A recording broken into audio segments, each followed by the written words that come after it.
إن الحمد لله نحمده ونستعينه ونستغفره ونعوذ بالله من شرور أنفسنا ومن سيئات أعمالنا من يهده الله فلا مضل له ومن يضلل فلا هادي له أشهد أن لا إله إلا الله وحده لا شريك له وأشهد أن محمدا عبده ورسوله أما بعد فإن خير الحديث كتاب الله وخير الهدي هدي محمد صلى الله عليه وسلم وشر الأمور محدثاتها وكل محدثة بدعة وكل بدعة ضلالة وكل ضلالة في النار. أعوذ بالله من الشيطان الرجيم. بسم الله الرحمن الرحيم. قل إن كنتم تحبون الله فاتبعوني يحببكم الله ويغفر لكم ذنوبكم والله غفور رحيم. قل أطيعوا الله وأطيعوا الرسول فإن تولوا فإن الله لا يحب الكافرين. اللہ تبارک و تعالی نے ان دو آیتوں میں جو میں نے آپ کے سامنے تلاوت کی ہیں ارشاد فرمایا کہ اے نبی صلی اللہ علیہ وسلم آپ لوگوں سے کہہ دیں، لوگوں کو یہ بات آپ بتا دیں کہ اگر تم اللہ تبارک و تعالی سے محبت کرتے ہو تو پھر مجھ محمد کی پیروی کرو صلی اللہ علیہ وسلم. اگر اللہ سے واقعی محبت کرتے ہو تو وہ محبت کا پتہ کیسے چلے گا؟ اللہ کے رسول کی پیروی کرو. یحببکم اللہ، تمہارا تو یہ دعویٰ ہے کہ تم اللہ سے محبت کرتے ہو. جب تم اللہ کے رسول صلی اللہ علیہ وسلم کے نقش قدم پہ چلو گے، آپ کی اتباع کرو گے، آپ کی ہر بات کو مانو گے تو اللہ تبارک و تعالی خود تمہارا محب بن جائے گا، تمہیں اپنا محبوب بنا لے گا. پھر بھائی دونوں مقامات میں بڑا فرق ہے. انسان چاہتا ہے کہ میں اللہ سے محبت کروں، اللہ میرا محبوب بن جائے، میں اللہ کا محب بن جاؤں. اللہ کہتے ہیں کہ تم میرے رسول کی بات مانو، میرے رسول کے نقش قدم پہ چلو، میرے رسول کے فرامین کے اوپر عمل کرو، میں اللہ تمہارا محب بن جاؤں گا، تمہیں اپنا محبوب بنا لوں گا. تم چھوٹا مرتبہ چاہتے ہو، میں تمہیں بڑا مرتبہ دے دوں گا. چھوٹا مرتبہ یہ تھا کہ تم اللہ کے محب بننا چاہتے ہو، اللہ سے محبت کرنے والے بننا چاہتے ہو، اللہ کو اپنا محبوب بنانا چاہتے ہو. تم اللہ کے رسول کی بات مانو، اللہ تمہیں بڑا مرتبہ دے گا، اور وہ یہ کہ اللہ تمہیں اپنا محبوب بنا لے گا، تمہارا محب بن جائے گا. تو ایک کیا ملے گا؟ جب اللہ کے رسول کی بات مانو گے، اللہ کے رسول کی اتباع کرو گے، اللہ کے رسول کے نقش قدم کے اوپر چلو گے، پہلی جزا کیا ملے گی کہ اللہ تمہارا محب بن جائے گا، اللہ تمہیں اپنا محبوب بنا لے گا. دوسری جزا تمہیں یہ ملے گی وَيَغْفِرْ لَكُمْ ذُنُوبَكُمْ، اللہ تمہارے گناہوں کو معاف کر دے گا. وَاللَّهُ غَفُورٌ رَحِيمٌ، اور اللہ بہت معاف کرنے والا، بہت بخشنے والا ہے، بہت رحم کرنے والا ہے. اے نبی صلی اللہ علیہ وسلم آپ لوگوں سے کہہ دیں اطیعوا اللہ، اللہ کی بات مانو، وَأَطِیعُوا الرَّسُولَ، اور اللہ کے رسول کی بات مانو صلی اللہ علیہ وسلم. اگر یہ لوگ آپ کی اس بات کو قبول کرنے سے اعراض کریں تو پھر لوگوں کو معلوم ہونا چاہیے کہ اللہ تبارک و تعالی کافروں سے محبت نہیں کرتا.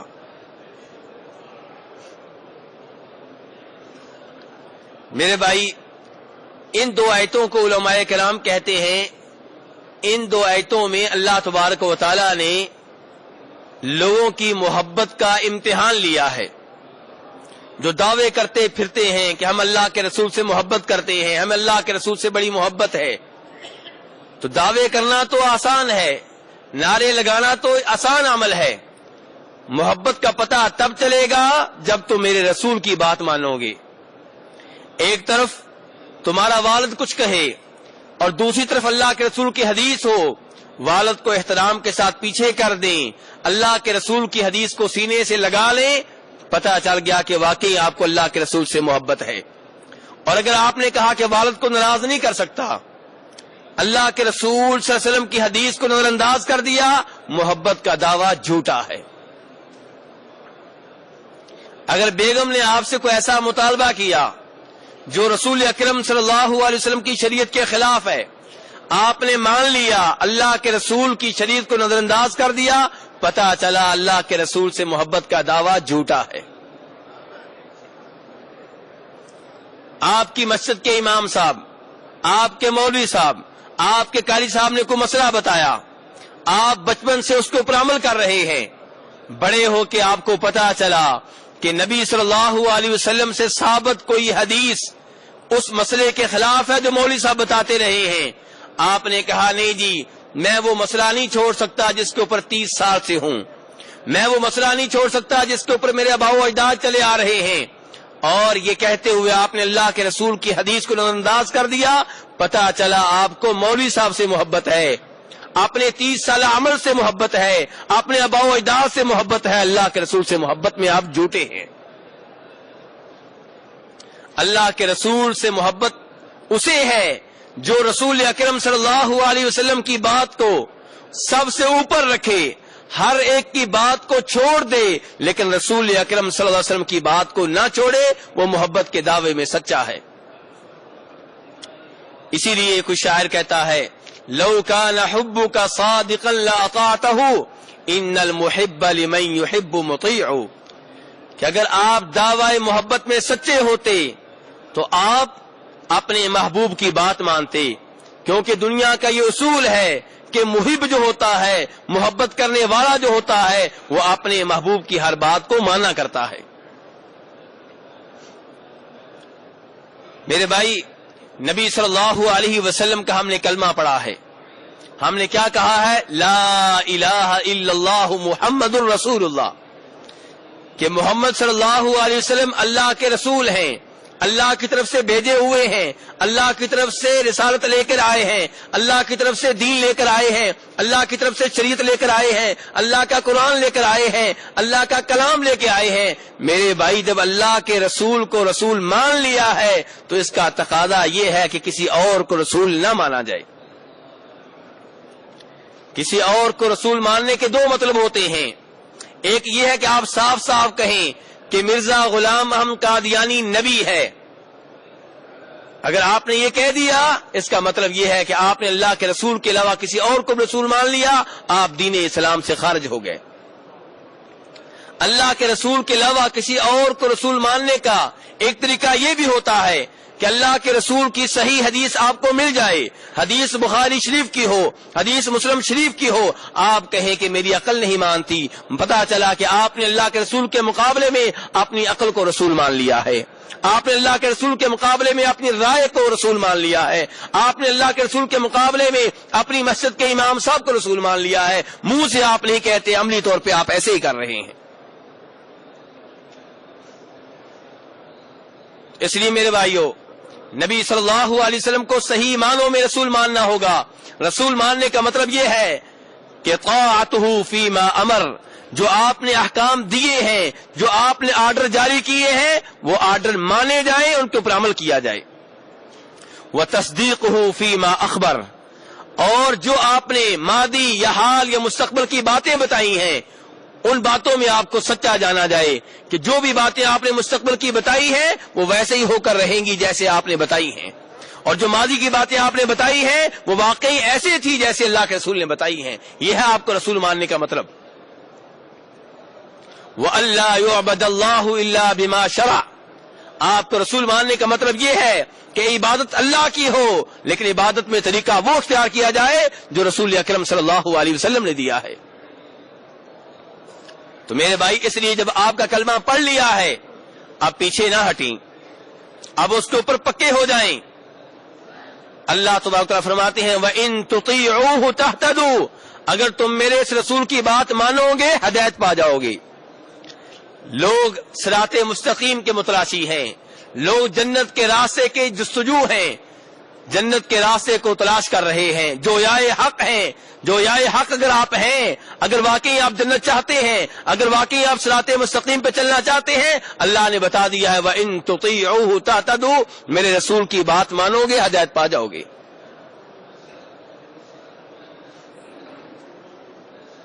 اور اگر اللہ کے رسول کی بات نہیں مانو گے تب کیا ہوگا؟ وَمَن يَعْصِ اللَّهَ وَرَسُولَهُ وَيَتَعَدَّ حُدُودَهُ يُدْخِلْهُ نَارًا خَالِدًا فِيهَا، کہ جو اللہ کی نافرمانی کرے، اللہ کے رسول کی نافرمانی کرے، اللہ کے رسول کی بتائی حدود کو کراس کرے، اللہ کے رسول کے بتائے ہوئے بارڈرز کو کراس کرے، فرمایا ایسا آدمی جہنم کی آگ میں جائے گا، اس میں ہمیشہ رہے گا۔ جناب ابو ہریرہ فرماتے ہیں کہ نبی صلی اللہ علیہ وسلم نے ایک بار فرمایا، کل امتی یدخلون الجنت الا من ابا، میری ساری کی ساری امت جنت میں جائے گی، میرے سارے کے سارے امتی کہاں جائیں گے؟ جنت میں جائیں گے۔ فرمایا الا من ابا، سوائے اس کے جو جنت میں جانے سے انکار کر دے۔ صحابہ کرام آپ کی بات سن کے حیران ہوئے کہ جنت میں جانے سے کون انکار کرے گا؟ کس کا دل نہیں چاہتا کہ جنت میں جاؤں؟ تو آپ نے وضاحت کی کہ من اطاعنی دخل الجنہ ومن عصانی فقد ابا، فرمایا جو میری بات مانے گا، میرے آرڈرز پہ چلے گا، میرے احکام کو مانے گا، وہ جنت میں داخل ہوگا، اور جس نے میرے احکام کو ماننے سے انکار کر دیا، میری نافرمانی کی، فرمایا گویا کہ اس نے جنت میں جانے سے انکار کر دیا۔ کیونکہ جنت میں جانے کا راستہ کیا ہے؟ اللہ کے رسول کی بات مانی جائے، آپ کی احادیث کو سینے سے لگایا جائے، آپ کی سنتوں سے پیار کیا جائے۔ ما آتاکم الرسول فخذوا وما نہاکم عنہ فانتہوا، جو اللہ کے رسول نے تمہیں دے دیا ہے وہ پکڑ لو، اسے مضبوطی سے تھام لو۔ وما نہاکم عنہ فانتہوا، اور جن کاموں سے اللہ کے رسول نے روک دیا ہے ان سے دور ہو جاؤ، ان کے قریب نہ آؤ۔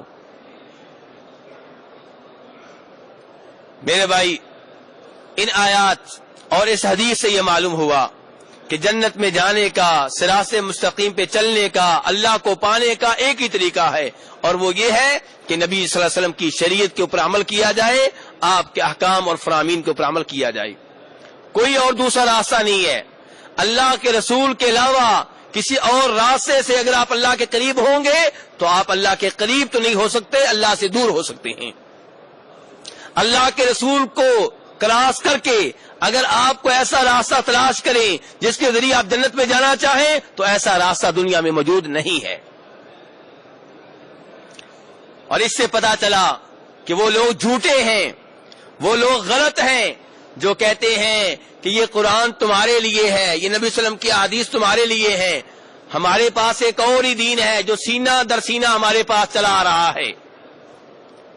سینہ در سینہ اللہ کے رسول، اللہ کا قرآن یہ کہے کہ جس نے جنت میں جانا ہے، جو کامیابی چاہتا ہے، اس کو اللہ کے رسول کے طریقے سے جنت میں جانا ہوگا، اللہ کے رسول کی احادیث سے پیار کرنا ہوگا، ان کے اوپر عمل کرنا ہوگا، اللہ کے کلام کے اوپر عمل کرنا ہوگا۔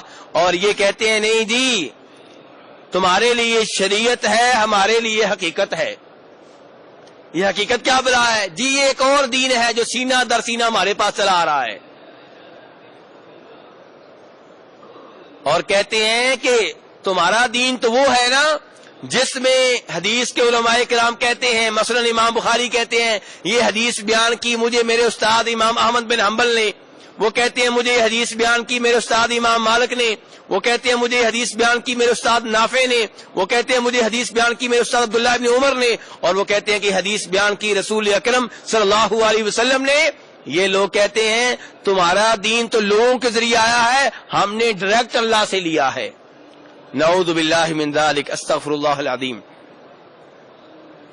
تو میرے بھائی کہنے کا مطلب یہ ہے کہ اگر کوئی کامیابی چاہتا ہے، اگر کوئی جنت میں جانا چاہتا ہے تو اس کا راستہ جناب رسول اکرم صلی اللہ علیہ وسلم کے ذریعے ہی ملے گا، کسی اور ذریعے سے نہیں مل سکتا۔ میرے بھائی صحابہ کرام رضوان اللہ علیہم اجمعین اس بات کو سمجھ گئے، اس لیے وہ آپ کی بات کو حرف آخر سمجھا کرتے تھے۔ آپ کی حدیث آ جاتی، آپ کی سنت آ جاتی، کسی اور جانب دیکھنا وہ گوارا نہیں کیا کرتے تھے۔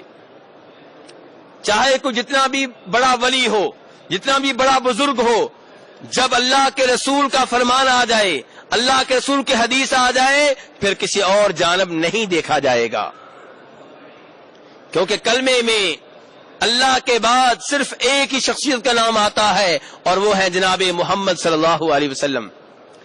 دیگر علماء کرام قابل احترام ہیں، دیگر ائمہ کرام قابل احترام ہیں، ان سے ہم محبت کرتے ہیں، ان کے علم سے فائدہ اٹھاتے ہیں، لیکن معذرت کے ساتھ جب رسول اکرم صلی اللہ علیہ وسلم کی حدیث آ جائے، آپ کا طریقہ آ جائے، آپ کا حکم آ جائے، آپ کا آرڈر آ جائے، آمنہ کے لال کے سامنے کسی اور کی نہیں چلے گی۔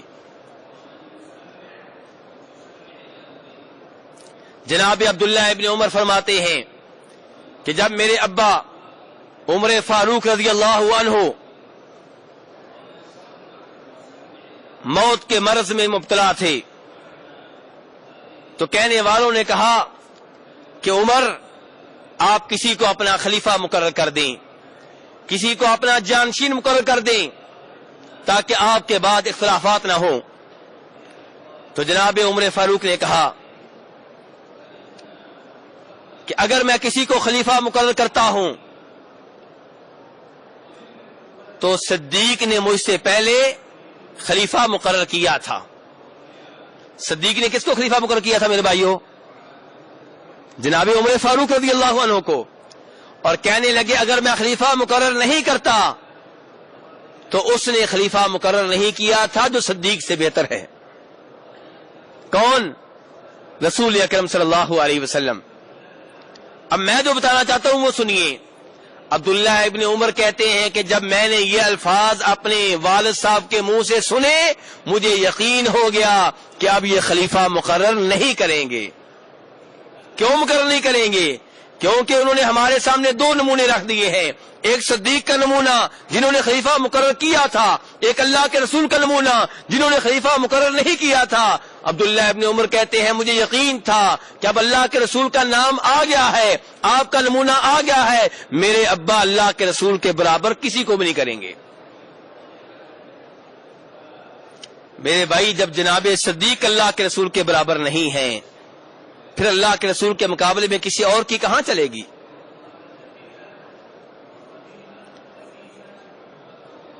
بخاری شریف کی حدیث ہے، جناب عمر فاروق رضی اللہ عنہ کی بیگم عاتکہ بنت زید بڑے اہتمام کے ساتھ عشاء اور فجر کی نماز جماعت کے ساتھ مسجد نبوی میں ادا کیا کرتی تھی۔ کسی کہنے والے نے کہا عاتکہ تمہیں کیسے جرأت ہو رہی ہے کہ تم مسجد میں آ کر با جماعت نماز ادا کرو جبکہ تمہارے شوہر عمر بڑی غیرت والے ہیں، وہ یہ پسند نہیں کرتے کہ ان کی بیگم دروازہ کھول کے گھر سے باہر نکلے۔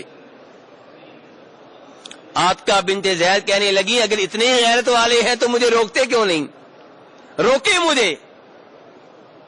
کہنے والے نے کہا روک تو سکتے ہیں لیکن ایک حدیث رکاوٹ ہے جس کی وجہ سے نہیں روک سکتے۔ حدیث یہ ہے کہ اللہ کے رسول نے فرمایا تھا لا تمنعوا اماء اللہ مساجد اللہ، کہ اللہ کی بندیوں کو مسجد میں آنے سے مت روکو۔ عاتکہ اگر یہ حدیث نہ ہوتی تو عمر تمہیں کبھی بھی نماز کے لیے گھر سے باہر جانے نہ دیتے، لیکن جب اللہ کے رسول نے کہہ دیا کہ اپنی بیگمات کو اپنی عورتوں کو مسجدوں میں آنے سے مت روکو، اب عمر میں یہ جرأت نہیں ہے کہ تمہیں مسجد میں آنے سے روکے۔ اگر یہ حدیث نہ ہوتی تو عمر تمہیں کبھی بھی گھر سے باہر نکلنے نہ دیتا۔ میرے بھائی تصور کریں، ایک طرف عمر کی غیرت ہے رضی اللہ تعالیٰ عنہ اور ایک طرف اللہ کے رسول کی حدیث ہے، انہوں نے اپنی غیرت کو پیچھے کر دیا ہے، اللہ کے رسول کی حدیث کو سینے سے لگا لیا ہے، اور ہم کہتے ہیں جی حدیث تو ٹھیک ہے لیکن میری عقل نہیں مانتی، حدیث تو ٹھیک ہے معاشرہ میرا ساتھ نہیں دیتا، حدیث تو ٹھیک ہے میرے والدین ساتھ نہیں دیتے، حدیث تو ٹھیک ہے میری برادری میرا ساتھ نہیں دیتی۔ میرے بھائی اگر حدیث ٹھیک ہے تو ایسی برادری کو ٹھوکر مارو، ایسے معاشرے کو ٹھوکر مارو جو حدیث کو ماننے سے حدیث کے اوپر عمل کرنے سے رکاوٹ بنتا ہے۔ میرے بھائی صحابہ اکرام کو دیکھیں کیسے قدم بقدم نبی صلی اللہ علیہ وسلم کو ہر چیز کے اوپر فوقیت دیا کرتے تھے، لمحہ بلمحہ اللہ کے رسول کو ہر چیز سے اوپر رکھا کرتے تھے۔